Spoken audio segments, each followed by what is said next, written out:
He used to call me his rock, said I held the whole thing together, but last fall I overheard him tell his team I was just overhead now, a sentimental liability, someone to be smiled at, not listened to. He said I was lucky they still let me attend meetings. That day I didn't cry. I just walked outside, sat in my car, and realized something chilling. He didn't forget what I built. He just thought I wouldn't remember I still owned it.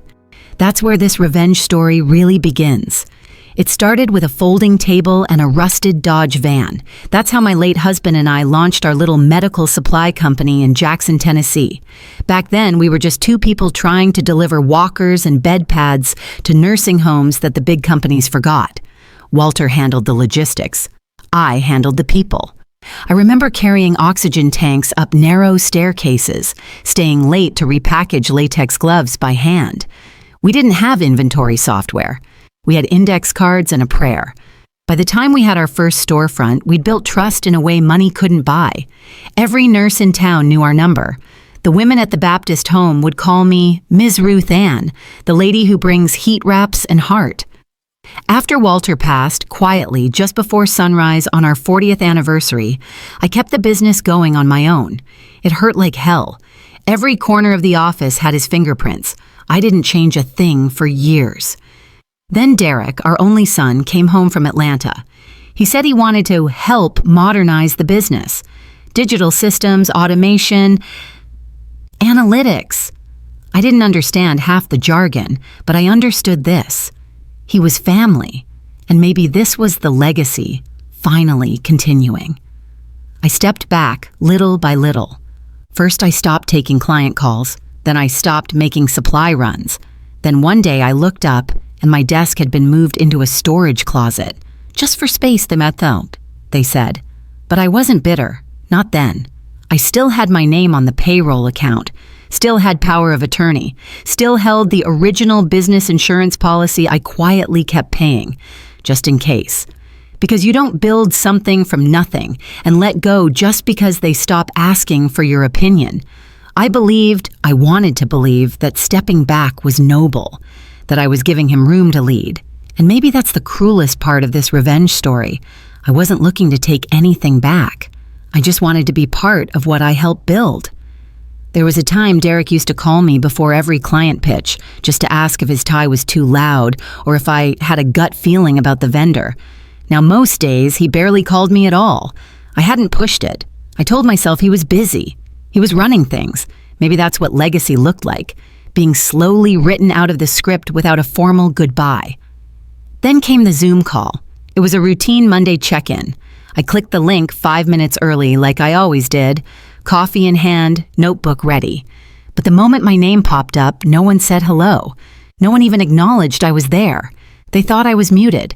They were reviewing marketing expenses when Derek laughed and said, "If Mom asks about that invoice, just say it's consulting fees. She still thinks fax machines are relevant." The others chuckled. One of them, the young guy in accounting, said, "Wait, she's still on the calls?" And Derek replied, "Technically, yeah. She thinks she's still on the board. It's harmless, like keeping a rocking chair in the office. Nostalgic, but no one really sits in it." That was the first time in 73 years I ever felt small. Not old, not tired, just dismissed, like someone had quietly labeled me expired. I logged off without a word. Not one of them noticed I'd left. If you've ever been in that kind of moment, where you realize people you raised, people you believed in, see you as a relic, a formality, you'll understand. And if that moment's ever happened to you, let me ask, what did you do afterward? Some people cry, some rage. Me? I baked muffins. I took them to the office the next morning, not out of habit this time, but curiosity. I wanted to see how far I'd already disappeared. The receptionist barely looked up when I walked in. Derek wasn't there. No one offered me coffee. No one said, "We've missed you." I left the muffins on the break room counter. They were gone an hour later, but no one said thank you. On my way out, I saw a small plaque that used to say Ruth Anne Miller, co-founder. Now it just said Operations Center, Suite B. They didn't need to tear me down. They just painted over me. That night, I didn't cry.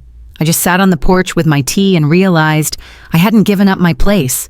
They'd quietly stolen it. And worse, they expected me not to notice. The next Monday, I baked cinnamon scones, the good kind, extra brown sugar warm from the oven. I wrapped them in parchment, tied the bundle with twine like I used to. I showed up around 9:30 when the team was usually settled in. The glass doors still had my fingerprint smudges from years back. I used to polish them every Sunday before the week began. This time, the door didn't open. A new security system had been installed. No code, just a key card. Mine didn't work. The young man at the front desk, a temp, I guess, gave me a confused smile. "Can I help you, ma'am?" I stood there holding that bundle of scones like an idiot. "I'm Ruth Anne Miller," I said gently. I helped build this place." He glanced at the clipboard. "You're not on the list for today." No apology, no recognition, just a line on a clipboard, and I wasn't on it. I left the scones anyway, told him they were for the team. He said he'd see what he could do. I doubt anyone ever tasted them. Later that day, I walked through the parking lot and noticed something I hadn't seen before. My reserve space, the one with my name stenciled in blue paint, had been replaced with a generic visitor sign. Like I never parked there every morning for 30 years. Like I was just another drop-in. Inside the break room, someone had taken down the employee wall. It used to be filled with framed photos. Walter shaking hands with new hires. Me hugging birthday celebrants, old team BBQs from 2002. Now it was a dry erase board with weekly K-pies scribbled in green marker. The memories had been scrubbed out with whiteboard cleaner. I walked out quietly, past the lobby plants I used to water, past the supply closet Walter built from leftover shelving. No one said goodbye. No one said my name. There's a special kind of grief that doesn't come with a funeral. It's the kind that settles in your chest when you realize you weren't just forgotten, you were erased. And the worst part isn't that they took you out of the room, it's that no one noticed you were gone. It started with a bank envelope I hadn't opened in months. I'd been meaning to go through the drawer in the hallway, the one where I kept old tax forms, paper clips, insurance letters. It smelled like lemon oil and dust, same as it always had. I pulled out a statement marked Direct Payroll Services. It was for the main business account, the one still in my name. Nothing looked unusual at first. Standard deposits, regular payroll cycles, but then I saw it. $3,200 withdrawn every Thursday. Same description. East Core Logistics, operations float. There was no matching invoice, no vendor contact, no explanation. I checked the last 6 months. Same entry, same day, same amount, sometimes split into two, sometimes whole, always vague. So I dug deeper. I pulled out archived vendor contracts from the filing cabinet in the garage. Walter always insisted we keep physical copies just in case. Turns out he was right. There was no East Core Logistics on our approved list. No EIN on record. No listed phone number that didn't go straight to voicemail. That night, I sat at the kitchen table with a cup of black tea and every statement I could find. By the time the clock hit midnight, I had over $76,000 in unexplained withdrawals, all tagged with similarly fake names: Northridge Ops, Blue Line Freight, South Systems. It wasn't sloppy. It was careful. It was deliberate. And it had Derek's fingerprints all over it. But what broke me wasn't the theft.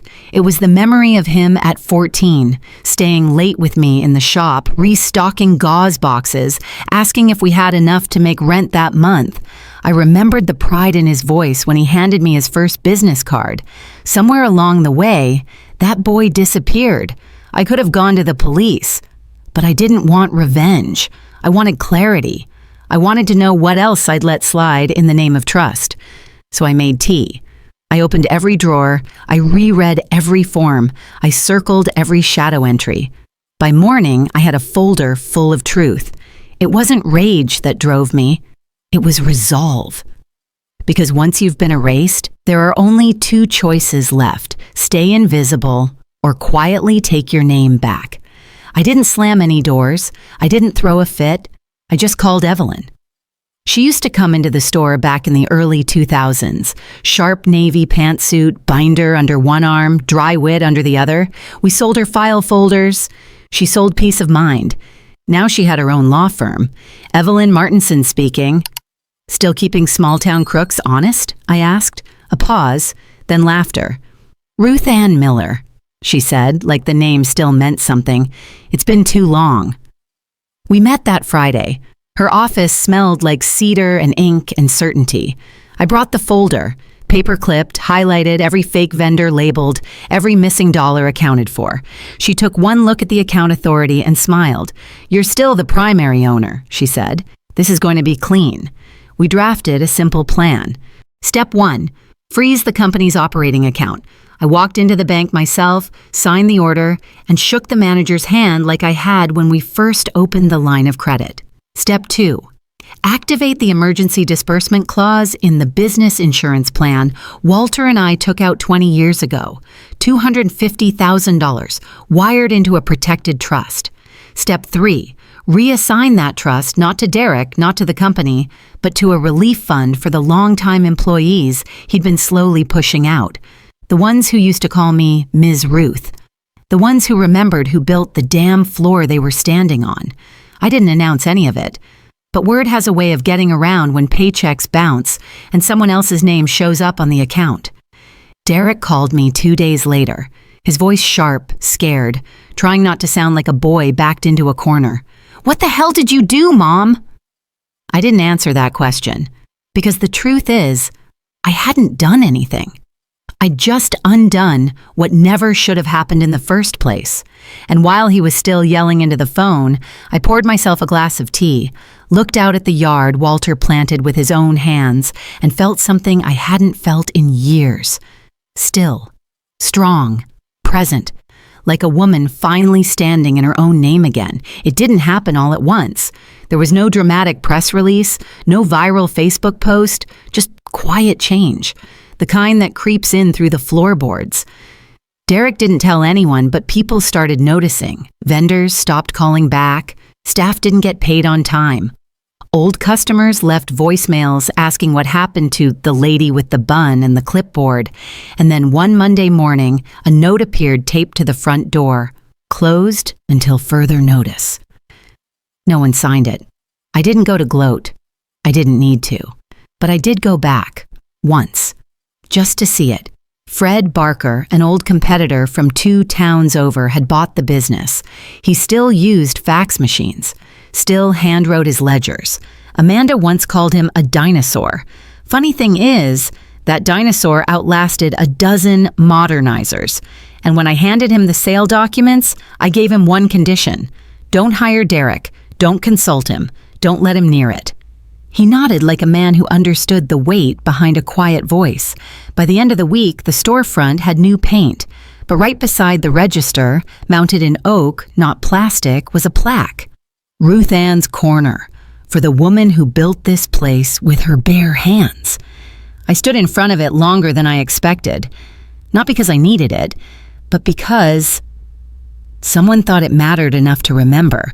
Fred didn't say much, just nodded at the plaque and muttered, "Some things are worth preserving. Quiet doesn't mean forgotten." That was the only time I felt tears come close. I didn't take the plaque home. I left it there, right where the customers could see it. Let it sit in silence, just like I had for years. These days, I live a few blocks away in a smaller place. Just enough space for a garden and a kettle that whistles when it's ready. I still get letters sometimes, thank you notes from old staff who finally received their severance from the fund I set up. I don't reply to all of them, but I read every single one. No one apologized, and I didn't need them to, because there's a kind of peace that comes when you stop asking for recognition and just start living in it. Did Margaret's quiet reclamation of her legacy feel familiar? You've shouldered responsibilities, offering your heart, your time, your all, only to be brushed aside, as though your efforts never counted. Believe this, truly your worth is not defined by their applause. You are more than a footnote, more than background noise, and certainly more than just overhead. If you've ever reclaimed your power in silence or dreamed of doing so, share a single word below that embodies your moment of dignity. One word is enough. Let it echo for someone else who needs to hear that they matter. When we speak through our choices instead of our tears, our stories resonate far beyond the space we once occupied. Your quiet stand might be the spark someone else needs to find strength. We honor resilience that doesn't scream, but still echoes across every silent hall where gratitude went unspoken. Drop your word and let's build a chorus of dignity, vow by vow.